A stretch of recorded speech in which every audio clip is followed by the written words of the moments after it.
Hi guys, आज हम पढ़ेंगे वात के कर्म। यहाँ वात पित्त कफ लिखा हुआ है, लेकिन आज हम सिर्फ वात के कर्म पढ़ेंगे। वात के प्राकृत कर्म पढ़ेंगे अष्टांग हृदय के अनुसार।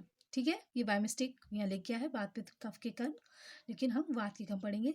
और इससे पहले वात पित्त कफ का वर्णन आचार्य सुश्रुत, आचार्य बागभट्ट, आचार्य चरक के अनुसार बताया जा चुका है, पढ़ाया जा चुका है, तो आप वो पढ़ सकते हैं। और वात पित्त कफ के स्थान और वात पित्त कफ के गुण तीनों आचार्य के अनुसार वो भी पढ़ाया जा चुका है। तो आप वह चैनल पर जाके वीडियो को देख सकते हैं, रीड कर सकते हैं, लर्न कर सकते हैं। जो भी आपकी मर्जी हो, आप जैसे भी देखना चाहें उसको देख सकते हैं, सुन भी सकते हैं। ठीक है, तो आज हम पढ़ेंगे वात के प्राकृत कर्म अष्टांग हृदय के अनुसार।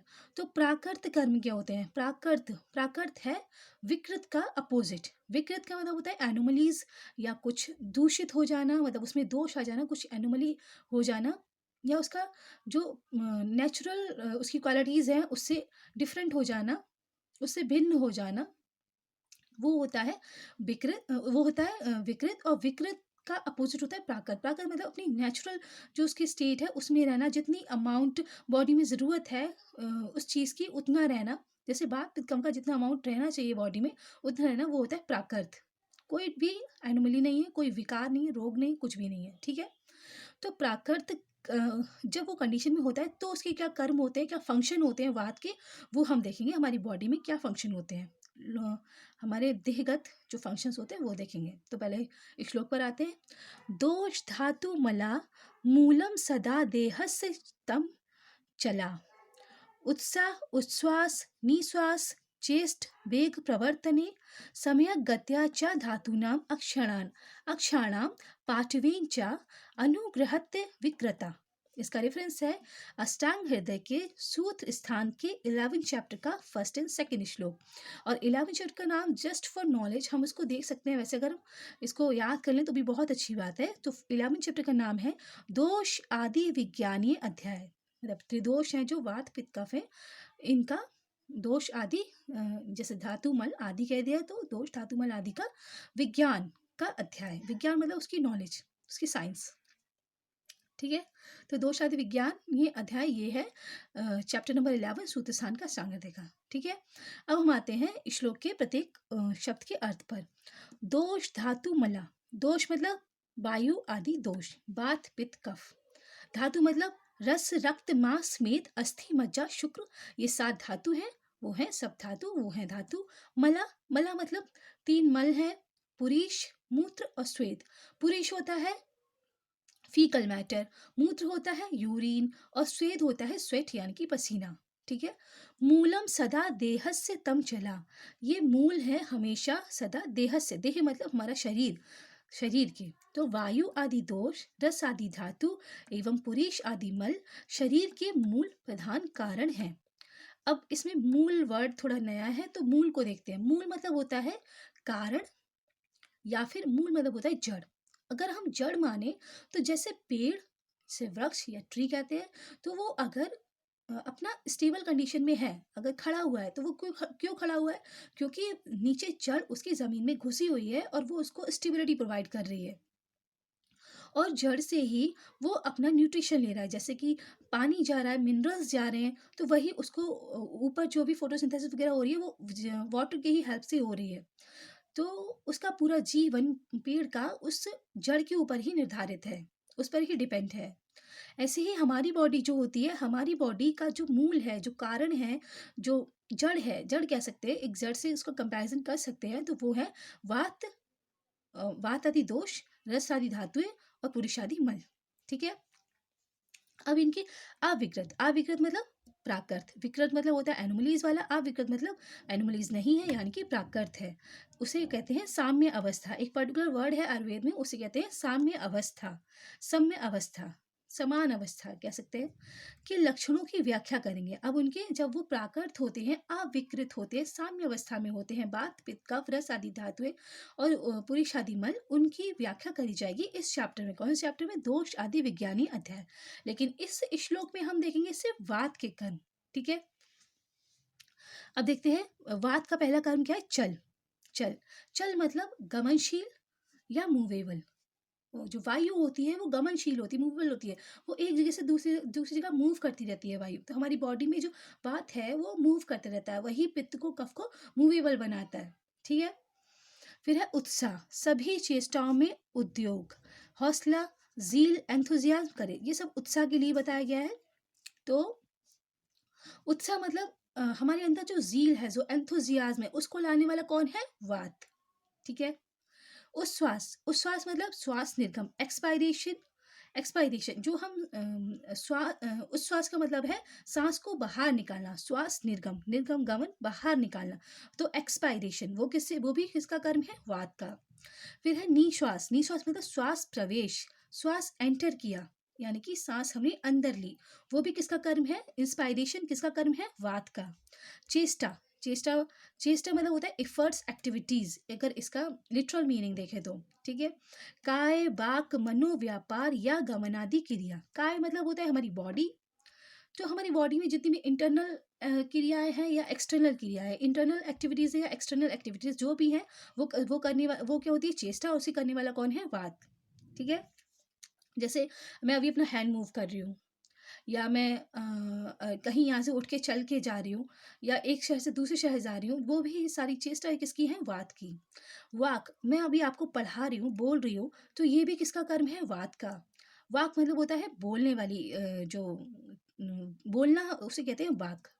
वाक इंद्रिय भी होती है, तो जो बोलने में इंद्रिय हेल्प करती है वो वाक इंद्रिय है। मनोव्यापार, हमारा मन इतना चंचल होता है कि हम यहाँ बैठे और ऑस्ट्रेलिया घूमाते हैं, सिंगापुर घूमाते हैं, और हम बहुत ज़्यादा इमेजिनेशन, हम यूनिवर्स में भी, आगे स्पेस में भी सब कुछ इमेजिन कर लेते हैं, और पीछे, आगे, प्रेजेंट में हम इतने खोए रहते हैं, मन इतना चंचल है। तो ये सारी एक्टिविटीज किसकी हैं? ये वात की हैं, ये चेष्टाएं वात कराता है। या गमन आदि क्रिया, गमन आदि क्रिया वही, हम एक शहर से दूसरे शहर जाते हैं, कहीं भी जाते हैं, तो गमन आदि क्रिया किसकी होती है? चेष्टा किसकी होती है? वात की। वेग प्रवर्तन, वेग प्रवर्तन मतलब वेग होते हैं आयुर्वेद संहिताओं में 13 प्रकार के, अलग अलग आचार्यों ने बताए हैं 13 प्रकार के। तो वेग, ये का शाब्दिक अर्थ जो होते हैं वो होता है अर्ज। तो अर्जेस हमारी कौन कौन सी होती हैं? सबसे पहले मूत्र, to urinate, to faecal matter को निकालना, मतलब पुरीश का प्रवर्तन, और फिर छींक यानी कि छपतू, उद्गार यानी कि डकार, हिक्का, हिकफ, ठीक है, अश्रु यानी रोना, और अश्रु, और क्या कह सकते हैं? और कह सकते हैं छपतू, हिक्का, और ऐसे ही बहुत सारी 13 प्रकार की होती है। तो इनके जैसे कि अपान वायु का प्रवर्तन, अपान वायु जैसे कि हम बहुत ज़्यादा एक्सरसाइज कर लेते हैं, तो हमारी श्वास बहुत ज़्यादा तेज़ हो जाती है। ठीक है? तो ये सब जो अर्जेज़ हैं, जो वेग है, इनको लाना और इनको शरीर से बाहर निकालना, ये किसका काम है? वात का। तो वेग प्रवर्तन, मल मूत्र आदि का प्रवृत्ति अर्जिस, इसको बाहर निकालना, ये कर्म है वात का। ठीक है? फिर है धातु नाम सम्यक गति, रस आदि धातुओं की सम्यक गति। अब जैसे कि रस है, रक्त है, मांस में अस्थि, मज्जा, शुक्र है, इनकी सम्यक गति, इनमें सम्यक गति यानी कि इक्विलिब्रियम मेंटेन करना। जैसे कि रस है, रक्त है, वो हमारी बॉडी में फ्लो करता रहता है। चोट लग जाती है तो रक्त निकल जाता है, तो उसको फिर मेंटेन करने के लिए, वो किससे निकला? वात से निकला, उसको मेंटेन करने की जो एक्टिविटीज़ है वो भी वात की है। जैसे कि शुक्र का प्रवर्तन होता रहता है बॉडी से, तो शुक्र निकलना फिर उसको मेंटेन करना, ये भी वात की है। जैसे कि हमारी मसल्स में जो हमारा मांस है उसमें कैटाबॉलिक और एनाबॉलिक एक्टिविटीज़ होती रहती हैं, उसको भी मेंटेन करना वात का काम है।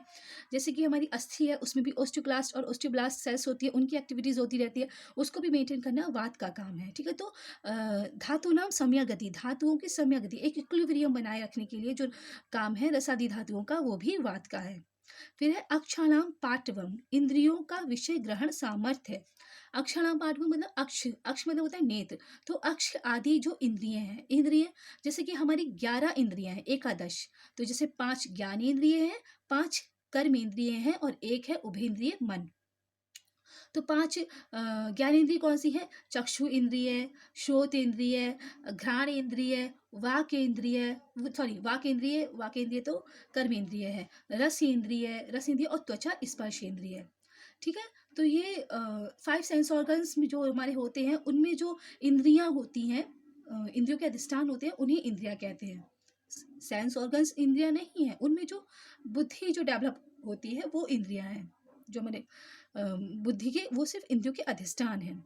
तो ये 5 ज्ञानेंद्रिय हो गई, और 5 कर्मेंद्रिय। कर्मेंद्रिय मतलब हमारे 2 हैंड्स, 2 लेग्स, और फिर एनस, गुदा, और वाक इंद्रिय जो हम बोल रहे हैं, और वाक इंद्रिय, गुदा, एनस, और टू यूरिनेट जो हम यूरिनेशन करते हैं, वो भी वो भी हमारी कर्मेंद्रिय है। तो इन कर्मेंद्रिय का कर्म और उभेंद्रिय मन का कर्म, ये इन इंद्रियों का विषय ग्रहण सामर्थ्य, मतलब विषय मतलब अपने सब्जेक्ट से जो हमें इन्हें स्टिमुलस मिलता है इन इंद्रियों को, वो इसका किसका कर्म है, वो भी वाक का कर्म है। ठीक है, तो ये सामर्थ्य से शरीर का उपकार करता है। इस प्रकार ये शरीर के लिए बेनिफिशियल है।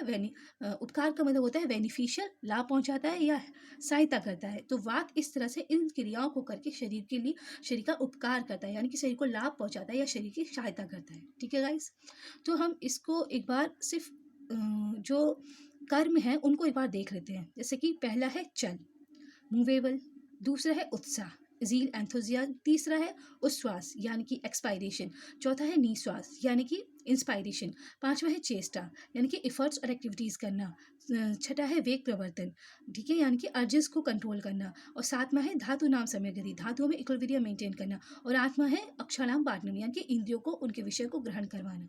ठीक है गाइस, तो ये है वाक के कर्म, वाक के प्राकृत कर्म अष्टांग हृदय के अनुसार।